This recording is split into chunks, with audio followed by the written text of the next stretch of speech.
اور پھر 17 رمضان المبارک کی رات کی دعا، عریش میں محمد صلی اللہ علیہ وسلم میدان بدر کی دعا کو یاد بھی کر لیجئے گا اور کثرت سے مانگیے گا.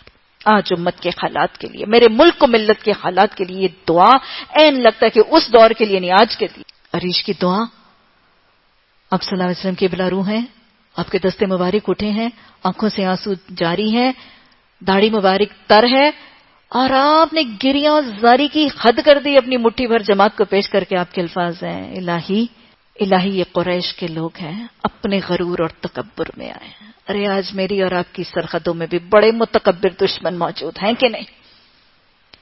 الہی یہ قریش کے لوگ ہیں، اپنے تکبر میں آئے ہیں تاکہ تیرے رسول صلی اللہ علیہ وسلم کو جھوٹا ثابت کر دیں. الہی جس مدد کا تو نے وعدہ کیا ہے اب وہ لے آؤ.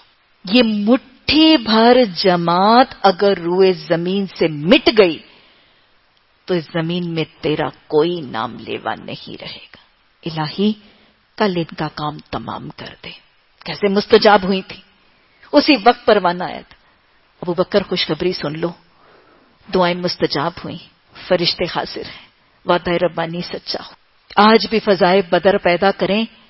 میرے اور آپ کے رب نے ہمیں رمضان المبارک ان باسعادت گھڑیوں میں یہ خطہ عطا کیا تھا، اس کی حفاظت کے لیے، اس کی سربلندی کے لیے، اسلام مسلمان مجاہدین کی سربلندی اور محافظت کے لیے کثرت سے دعائیں کریں. آج امت کو میری اور آپ کی دعاؤں کی بہت شدید ضرورت ہے، اور انشاءاللہ محمد صلی اللہ علیہ وسلم کے الفاظ میں کریں گے تو ضرور عرش الہی تک پہنچے گی.